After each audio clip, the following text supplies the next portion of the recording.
Have you ever found yourself in a situation where everything seemed normal? It's like the once safe and familiar environment suddenly turned into unfamiliar territory, full of invisible traps. This happened to me, and the memory of that night still haunts me. It all started on a weekend that should have been a quiet escape from the city. I had decided to hike through a forest that was a few hours' drive away. The plan was simple: hike to a remote river, camp for the night, and return at dawn. I had hiked before, but this would be my first time alone in such an isolated place.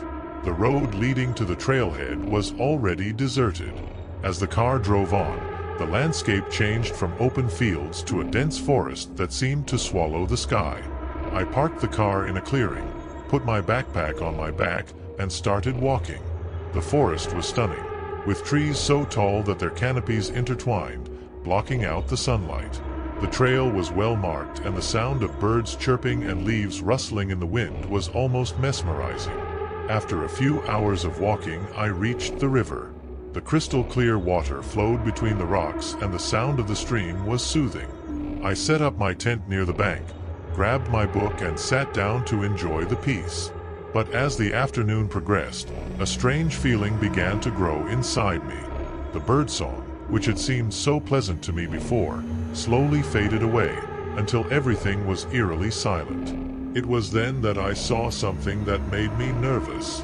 Across the river, among the trees, was a man. He seemed to have been there for a long time, just staring at me.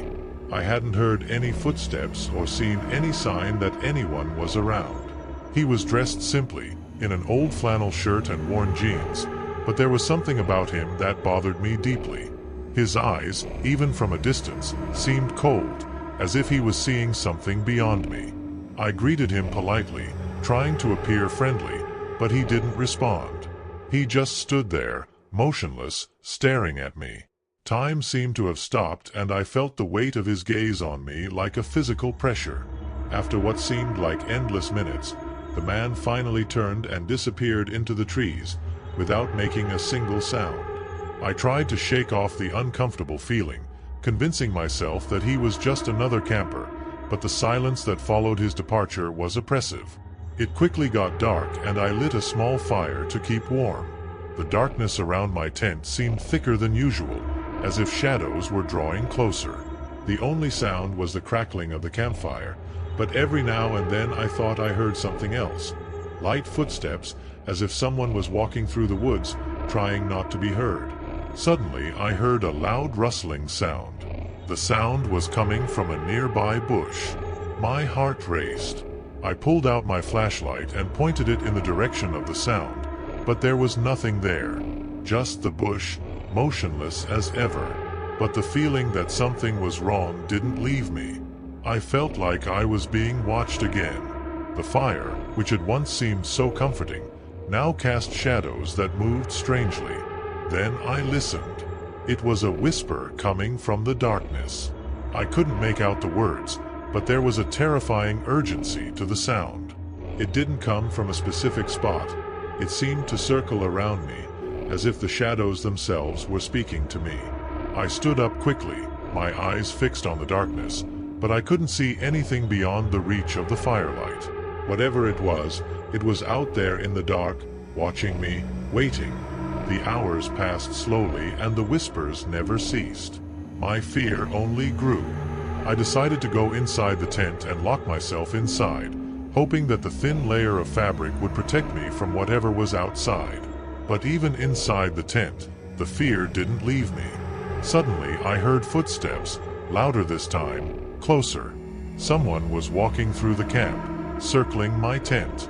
I grabbed my survival knife and my hands shook. Each snap of a branch seemed to echo inside me, making my heart race even faster. The steps were slow and heavy, as if the person was deliberately trying to scare me. Then the footsteps stopped.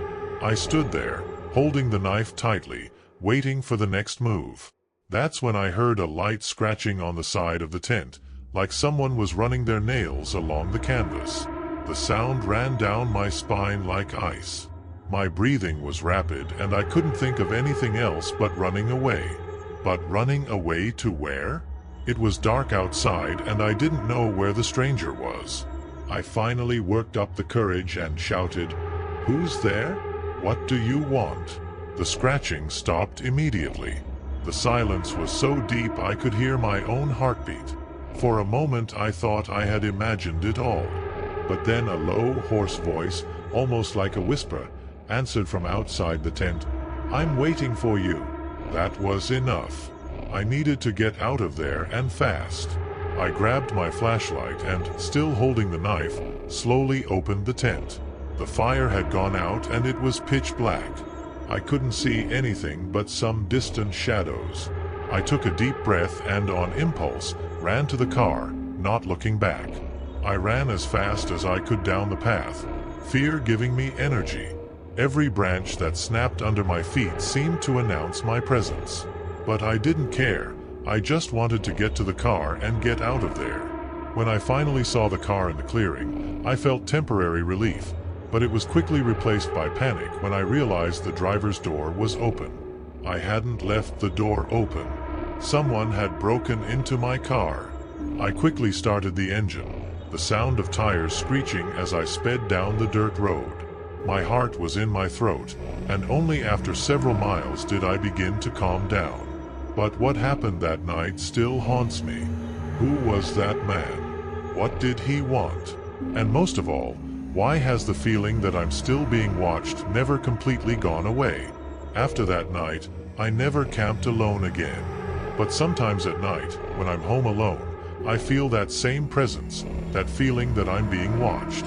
And every now and then, when the silence of the night becomes unbearable, I hear a faint rustling, as if someone is waiting for me on the other side of the darkness.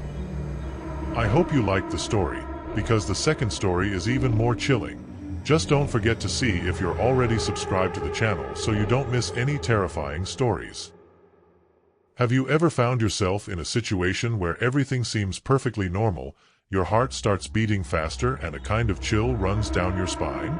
Even though everything seems to be in its place, there is something that doesn't fit, something you can't see but you know is there. I am going to tell you a story that speaks exactly of this. It happened to a woman named Mariana, someone who never believed in supernatural things. For her, ghosts and spirits were just stories to scare children and horror movies were just fiction.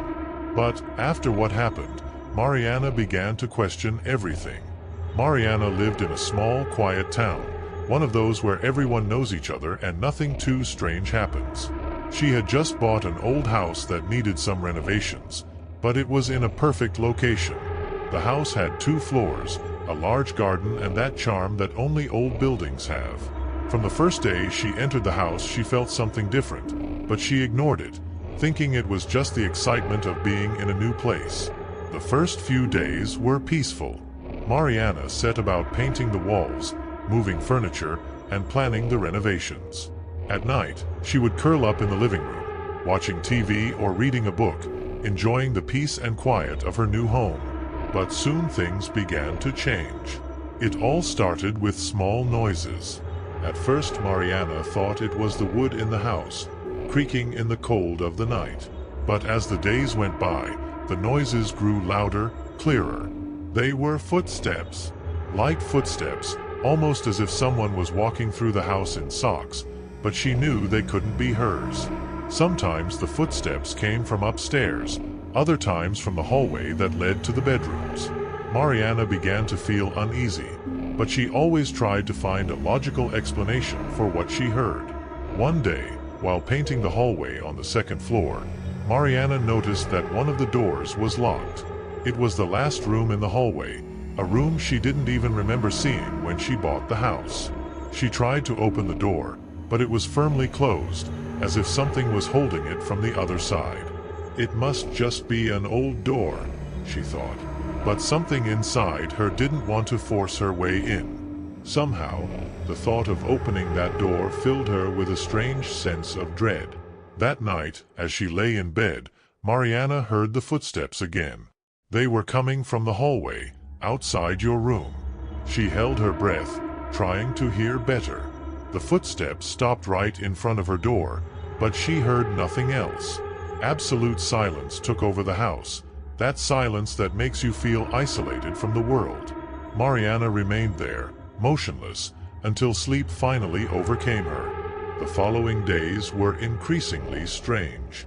Mariana began to notice objects in her house moving. A book she had left on the living room table appeared in the kitchen.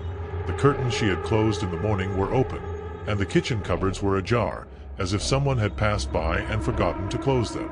She began to feel watched, as if someone's eyes were always on her, but when she turned around, there was nothing but shadows and silence. One night, while she was in the kitchen preparing dinner, Mariana felt a chill run down her spine. She was chopping vegetables when suddenly the knife slipped from her hand and fell to the floor with a sharp thud. At the same moment, the lights in the kitchen flickered and she heard a long, low sigh, as if someone was exhaling next to her. Mariana froze. The sigh seemed to come from very close by, but when she looked around, no one was there.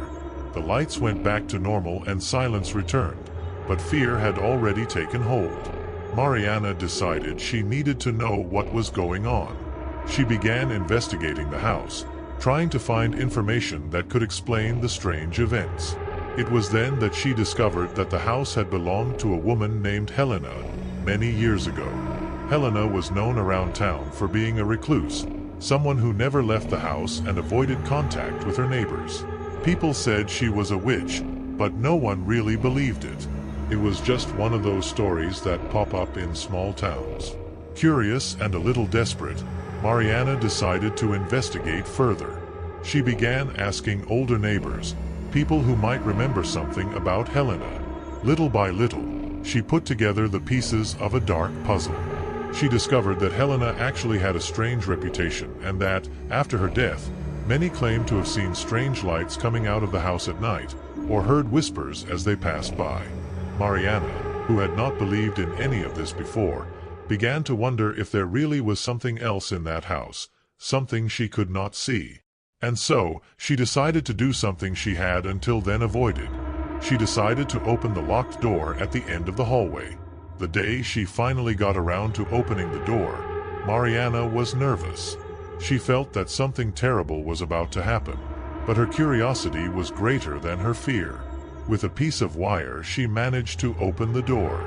The sound of the latch being released was loud and sharp, echoing in the silent house. Mariana slowly opened the door and the smell of mold and dust filled the air. The room was dark and the windows were covered by heavy, dusty curtains. In the center of the room, there was an antique rocking chair, facing the wall. The air was cold, colder than the rest of the house. Mariana took a step forward, trying to understand why that room was locked. But before she could examine the place, the rocking chair began to move slowly, as if someone invisible was sitting there. Mariana took a step back, her heart beating so loud she could hear it in her ears. A soft whisper echoed through the room, a faint and distant but unmistakable sound. "Get out," was what it seemed to say. Without waiting any longer, Mariana ran out of the room, closing the door behind her. She knew she couldn't stay in that house any longer. Something was trying to push her away, something she couldn't see or understand. That same night she packed her things and left, leaving the house behind. Mariana never returned and the house was left empty, an ominous shadow on the quiet street. The locals still talk about it, saying that sometimes at night you can still hear light footsteps inside the house and see a dim light flickering in the windows. So the next time you feel an unexplainable chill or hear a strange sound in a place that should be peaceful, remember Mariana's story. Maybe, just maybe, something in the shadows is trying to let you know that you're not as alone as you think. I hope you liked the story, because the third story is even more chilling. Just don't forget to see if you're already subscribed to the channel so you don't miss any terrifying stories. I hope you liked the story. Imagine, sometimes when we are exhausted, it feels like the world is going wrong, right? As if tiredness opens a window for us to see things that would otherwise go unnoticed. You know that feeling of being on the edge between normal and strange? I have experienced this a few times, but there is one that I will never forget. It was a night like any other, or at least it seemed that way. I had just finished my shift at the retail store and was in my usual routine. Get in the car, turn on the Uber app and start getting rides. The tiredness was already taking its toll on me, but I had that thought in my head, just a few more rides and then I will rest. I was driving through the city, the streets almost deserted, which was not unusual at the time. Some song was playing on the radio, one of those songs that you don't pay much attention to, but that helps to drive away the awkward silence. So far, so good. But then I got a call. The address was in a neighborhood I didn't know very well, one of those older parts of the city, with large, spaced-out houses surrounded by trees that seemed to hold decades-old secrets. Okay, I thought, it's just another ride. I'll pick up the person, take them to their destination, and then head back home. But you know when, out of nowhere, that feeling that something is wrong starts to take over? That's exactly what happened. I arrived at the house, which looked like something out of an old movie. It had a rusty iron gate, with those elaborate details you don't see anymore these days. The porch lights were on, but the rest of the house was dark, like no one had lived there for a long time. The door creaked as I pushed it to get the car in, and I couldn't help the chill that ran down my spine. I parked in front of the house and waited. Usually the passenger is already at the door or is leaving soon. But there, nothing. I waited, the car engine making a soft rumble as I looked at the house. I started to get impatient and thought about calling off the ride, but something told me to wait a little longer. Finally, the front door opened, and what came out of it? It was a woman. She was wearing an old dress, looking out of time, something you'd see in black and white photographs. She had long, dark hair, falling over her shoulders, and a somewhat distant look, as if she wasn't really there. She walked down the stairs slowly, as if each step was a fight against something invisible. She got in the car and, before I could say anything, she gave me the address. Her voice was low, almost a whisper. I confirmed the destination on the app, but something was wrong with the situation. I still started and we continued. As I drove, I looked in the rearview mirror and saw that she was looking out the window, but she didn't seem to see anything. That feeling of unease only increased. I tried to make conversation, to ask her if everything was okay, but she only responded with a slow nod, as if my words were blurs of sound around her. The streets were increasingly deserted, and the silence in the car was suffocating. When we finally reached our destination, an abandoned building, she asked me to pull over. I was relieved, thinking that finally that strange feeling would go away with it. But when I looked back to see if she needed help getting out, the back seat was empty. Completely empty. My heart raced. I was sure she had gotten into the car, that she had spoken to me, that she was there. But now there was no one. I looked around, the deserted street, the ruined building in front of me. Nothing made sense. I got out of the car, desperate, and looked around, but there was no sign of her. I walked back to the car, my mind racing.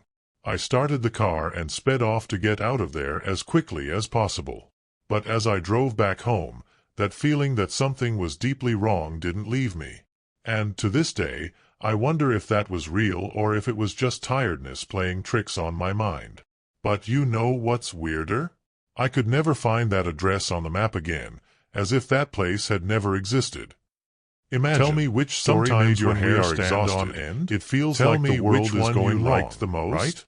Because in the next video, opens the story is even more chilling. Things that would just don't forget to see if you're already subscribed to the channel, that feeling so you don't miss any terrifying between normal and